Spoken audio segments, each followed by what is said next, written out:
नमस्कार दोस्तों, my name is Brijmohan और आप देख रहे हैं एग्जाम कैंपस। 22 अप्रैल 2025 को हमारे देश में एक बहुत बड़ा एक आतंकी हमला होता है जिसमें हमारे कई लोग मारे जाते हैं।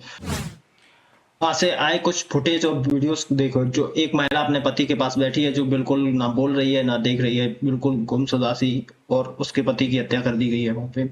और एक और ऐसी दो शख्स, जो एक महिला और एक व्यक्ति, जो अपने डल लेक से वीडियो रिलीज करते हैं और वो वहाँ पे वीडियो बना के बातें करते हैं कि वहाँ पे उनका एक्सपीरियंस किस तरह का रहा।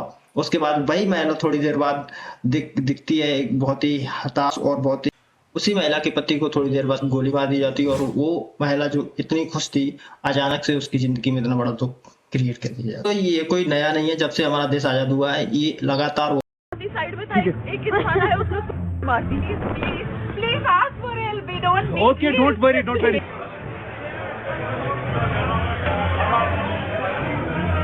जिन जालिमों ने आज ये हरकत की, इन जालिमों के साथ हम कभी ताल्लुक रखते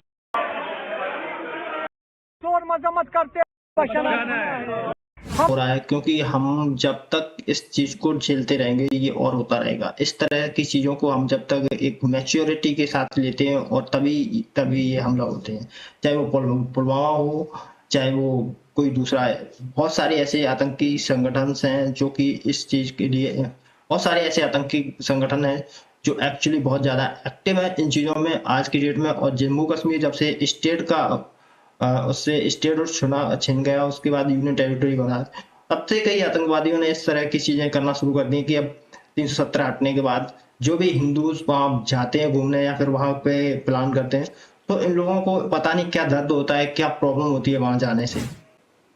और ये अभी का नहीं है, ये इस तरह की चीजें, ये घटनाएं बहुत ही दर्दनाक और बहुत ही कंसर्न है कि अगर इस तरह की चीजें होती रहेंगी तो हम कहाँ पे जाके रुकेंगे, इसका कोई पता नहीं। सबसे बड़ी बात है कि इसमें कौन दोषी है, क्योंकि गवर्नमेंट को भी इस तरह की सिक्योरिटी को प्रोवाइड कराना, जहाँ पे बहुत ज्यादा लोग टूरिस्ट प्लेस है उस तरह से, वहां पे क्यों नहीं थी सिक्योरिटी उस टाइम। और क्या इसका गवर्नमेंट सिक्योरिटी फेलियर या फिर ये आतंकी संगठन का एक सोचा समझा एक प्लान था।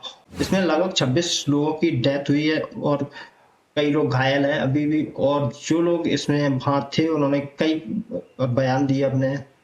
पहले उनसे पैंट उतरवाया जाता है, फिर बोला जाता है कि आप हिंदू हो या नहीं है। जब उन्हें शनाख्त करते हैं, ऐसे पता लगता है कि ये हिंदू है, तो उसको गोली मार दी जाती है। एक इंसान से पूछते हैं ये मुस्लिम नहीं लग रहा है, उसके बाद उस व्यक्ति की गोली मार के हत्या कर दी जाती है।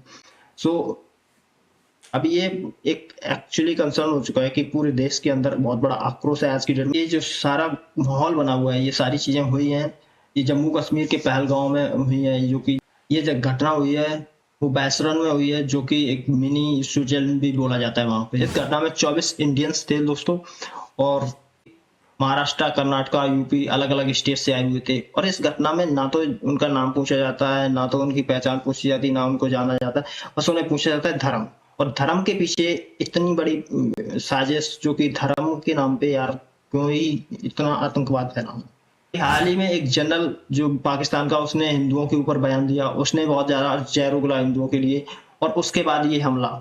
इसका सोची समझी एक तरह की साजिश लग रही है, और पूरी तरह से ये इस तरह से लग रहा है कि एक टारगेटेड चीजें बनाई गई हैं, जो कि पूरी दुनिया को दिखाने के लिए। अभी हमारे यहाँ वो उपराष्ट्रपति, यूएसए के उपराष्ट्रपति भी यहाँ पे थे, और इस वजह से उनके साथ कई मीडिया, इंटरनेशनल मीडिया भी थी। तो हो सकता है उनके एक फुटेज के लिए। और ये जो संगठन है जिसने इसका जिम्मे लिया है वो है द रेजिस्टेंट फ्रंट, जो लश्कर ए तैयबा का एक ऑफशोर या ही एक अलग संगठन है जिसने इस चीज का जुम्मा लिया है। तो एक महिला ने बोला कि उसके पति को मार दिया तो उसे भी मार दो, तो बोलता है कि आप नहीं मारूंगा आपको, ना आपके बच्चों को, आप जाके बोलो मोदी से।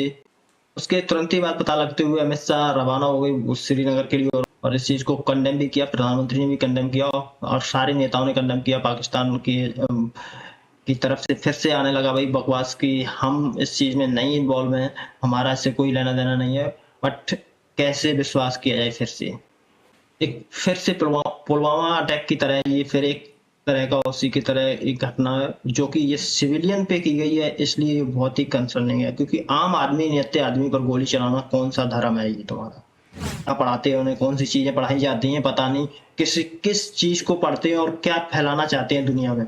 क्योंकि ऑलरेडी पाकिस्तान एक तरह का इकोनॉमिक क्राइसिस से गुजर रहा है, बलूचिस्तान अपनी तरफ से अलग हो रहा है, जम्मू कश्मीर के लोग अपनी मांग कर रहे हैं अलग होने की, और तुम कह रहे हो कि जम्मू कश्मीर तुम्हें चाहिए। जम्मू कश्मीर जैसी चीजें तुम्हें ना कभी जन्नत में भी हासिल नहीं होंगी। इस तरह के लोगों की हरकत करना और भाईजादे की जो नीयत तुमने अपना रखी है ना, उसके लिए ना तुम्हें दुनिया में कोई माफी नहीं है, ना ही कोई तुम्हारे साथ खड़ा है आज की डेट में। अब दुनिया से पाकिस्तान को अलग करने का टाइम आ चुका है। इंटरनेशनल फोरम पे इंडिया इस बात को उठाना चाहिए, पूरी दुनिया में इस बात को फैलाना चाहिए, और इस तरह के संगठनों को दुनिया में टेररिस्ट के नाम पे घोषित करो। इन्हें बताओ दुनिया को कि ये कौन कौन से टेररिस्ट हैं, इस तरह के ग्रुप हैं, और एकजुट होके पूरी दुनिया के बड़ी बड़ी कंट्रीज के लोग और नेता इकट्ठे हों, इस पे चर्चा होनी चाहिए, और इस तरह के जो आतंकवादी संगठन हैं उन्हें एक्सपेल करना चाहिए और उखाड़ के फेंकना चाहिए। उनकी जो आइडियोलॉजी है, उनकी जो मानसिकता है, उसकी वजह से दुनिया की जो ह्यूमैनिटी है या मानवता है शर्मसार हो रही है। और पाकिस्तान के द्वारा ये पहला कोई अटैक नहीं है, इस तरह से बहुत सारे प्लान अटैक किए गए इंडिया पे लगातार। जम्मू कश्मीर तो हमेशा टेररिस्ट अटैक होते ही रहते हैं, क्योंकि जब से 370 हटने के बाद जब वहां पे एक टूरिज्म जब से अपनाया गया, वहां पे टूरिज्म बढ़ा है, जहाँ पे लोग जाना बहुत ज्यादा स्टार्ट किए हैं, लगातार टूरिज्म बढ़ता जा रहा है, कई करोड़ों लोग वहां पे पहुंचने लगे हैं अब तो इस टूरिज्म की वजह से भी इनको जलन हो रही है कि यहाँ पे हिंदू आ रहे हैं। यहाँ पे एक बात बताओ, जब कोई इंसान अपने धर्म के लिए वहां पूजा आराधना के लिए जाता है तो एक सहयोग करते हैं, उसका समर्थन करते हैं। बट ये कौन सा धर्म है जो किसी धर्म के खिलाफ है? लोग अपने इंजॉयमेंट के लिए, अपनी पूजा आराधना के लिए वहां जाते हैं सिर्फ, ना कि लोग वहां बस रहे हैं। लोग केवल घूमने गए थे, उन लोगों का क्या दोष था वहां? पहली बार नहीं है। टेररिस्ट ज्यादातर 1989 से ये चला आ रहा है लगातार, जिसमें से मैं कुछ बड़े अटैक बता रहा हूँ।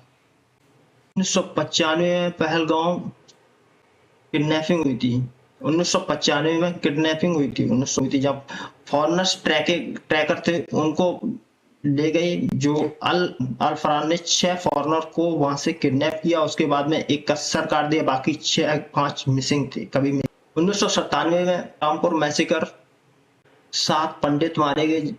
1998 में बांदमा मैसेकर, जहाँ पे लगभग 24-25 हिंदूज मारे गए थे, जहाँ पे जो कि पाकिस्तानी मिलिटेंट ने इसी तरह से मार दिया था। 2000 में 36 मारे अनंतनाग में।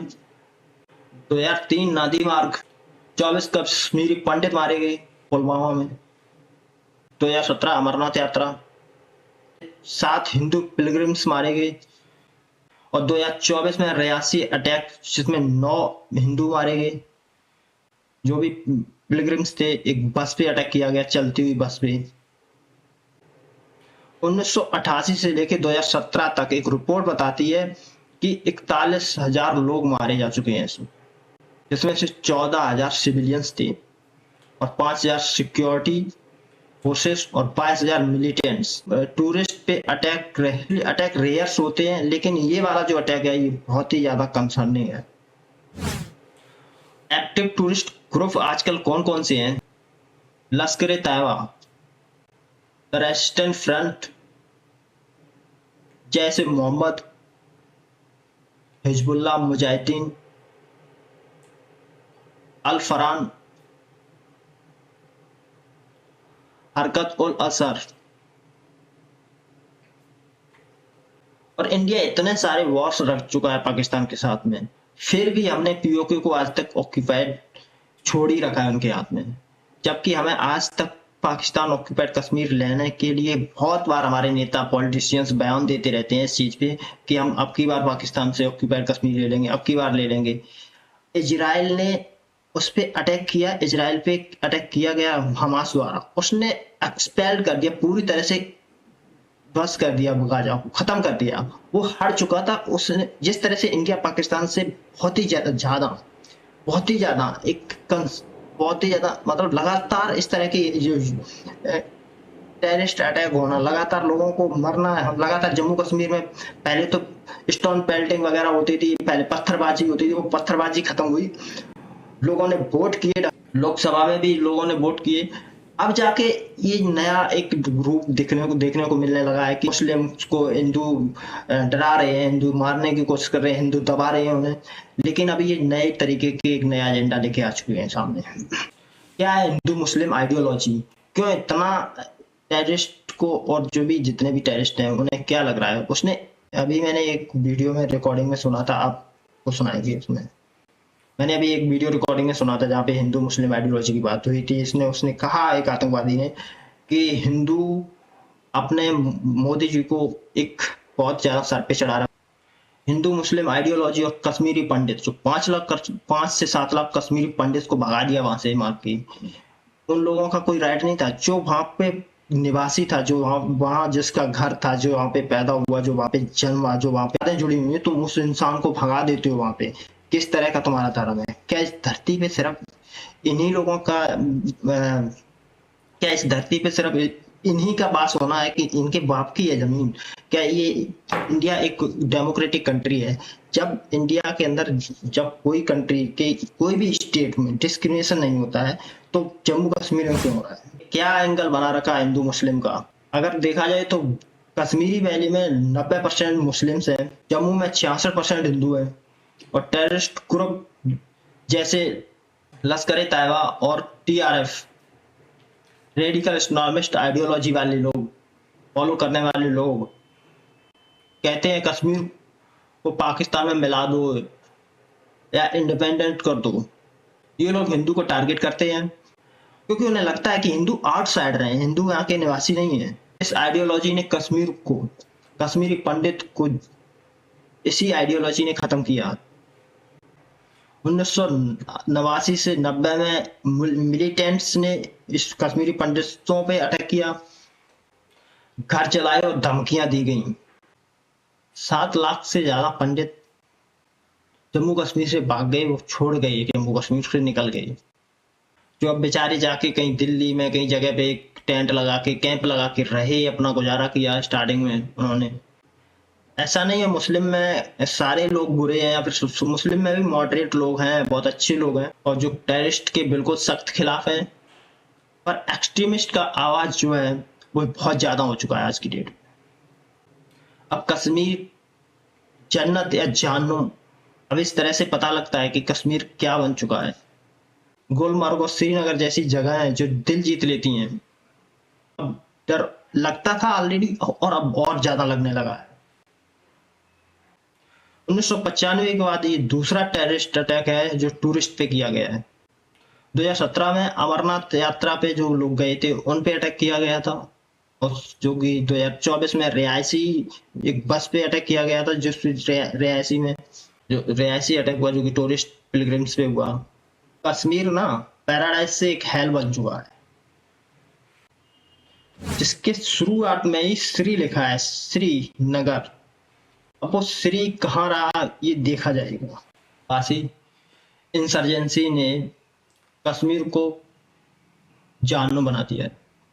1989 से लेके आज तक इन आतंकवादियों ने, इन टेररिस्टों ने, इन ग्रुप और संगठनों ने, और जो आइडियोलॉजिस्टिक एक्सट्रीमिस्ट लोग हैं, उन लोगों ने इस जम्मू कश्मीर को जहन्नुम बना दिया है, जन्नत से।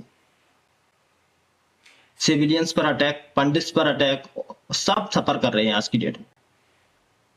पाकिस्तान के सपोर्ट से जो टेररिस्ट आते हैं, इंडिया के जो हमारे जो सिक्योरिटी है उसकी वजह से, और जो लोकल लोगों की वजह से बीच में जो टेंशन्स बनी रहती है, क्योंकि जहां एकदम एक्सट्रीम लेवल का फोर्स और सिक्योरिटी होगी, वहां लोग तो परेशान हो गई ना। जो एलिगेशंस लगते हैं कि फोर्सेस उनके ऊपर कुछ ऐसा ह्यूमन राइट वायलेंस करती है, या पैलेट गन्स वगैरह चलाते हैं, तो ये कस्टोडियन डेथ है। पर प्रॉब्लम ये है कि ने एक बार फिर से वही दर्द जगा दिया जो पहले कई बार हो चुका है, उस तरह का दर्द इंडिया को, और आज फिर से वही दर्द। एक 26 ईयर ओल्ड नेवी ऑफिसर एक इंटेलिजेंस ब्यूरो ऑफिसर, एक फैमिली, बच्चे, ये सब इस अटैक में टूरिज्म पे गए हुए थे और उनके साथ ये अटैक हुआ और वो मारे गए। जो कि जम्मू कश्मीर की मोस्ट ऑफ द इकोनॉमी अब चलने लगी थी, क्योंकि लोग ना वहां जा रहे थे, टूरिस्ट बहुत ज्यादा बढ़ रहा था और लोगों का जो रोजगार था वो अच्छे खासा चलने लगा था, क्योंकि रोजगार टूरिज्म से आता है। लोगों के अंदर दहशत है इस बात की कि जो वहां पे लोग काम कर रहे थे बेचारे, जो अपना रोजगार चला रहे थे, उन लोगों का रोजगार खत्म हो जाएगा इसकी वजह से। और ये आतंकवादियों का अपना सोचा समझा प्लान था, लेकिन वो जो लोग जो अपना रोजगार चला रहे थे अब लोग जाना बंद कर देंगे वहां पे और उनका रोजगार खत्म हो जाएगा, क्योंकि टूरिज्म पे भी उनका रोजगार टिका हुआ था।